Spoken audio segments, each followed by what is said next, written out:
As the question says, a uniform chain of length L and mass M overhangs a horizontal table with its 2/3 part on the table. The friction coefficient between the table and the chain is mu. Find the work done by the friction during the period the chain slips off the table. So what's happening in this question is that there is a table on which a chain has been kept whose 1/3 part is actually lying vertically while 2/3 part is on the table. Now let us generalize this case and let us take the situation when X part is lying over this table. This is 2/3L, this is 1/3L. So let us take that X is lying, X length is actually lying over here. Okay, then we are having L minus X over vertical, right? Now they have asked us the work done by the friction during the period chain slips off the table. It is actually slipping, right? It has to slip down. We need to find out the work done by this table. If we can somehow manage to find the work done by the friction over a particular element, a small element, then we can integrate that over the length, that is this one, to get the total work done, right? So let us work with this generalized case when only X length. Note that this we have taken a case at an instant.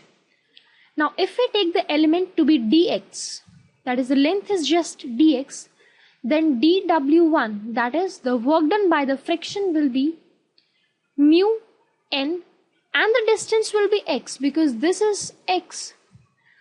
Because what is work done? It is force into displacement. What will be the displacement? At this instant, it will be x, because x part is lying above the table. In order to slip off, it has to move x distance, right? So the distance is x, and this is simply mu m element into gx. Now what is the mass of this element? Like this, mass of the element is mass per unit length, that is m by L, into the length of the element itself.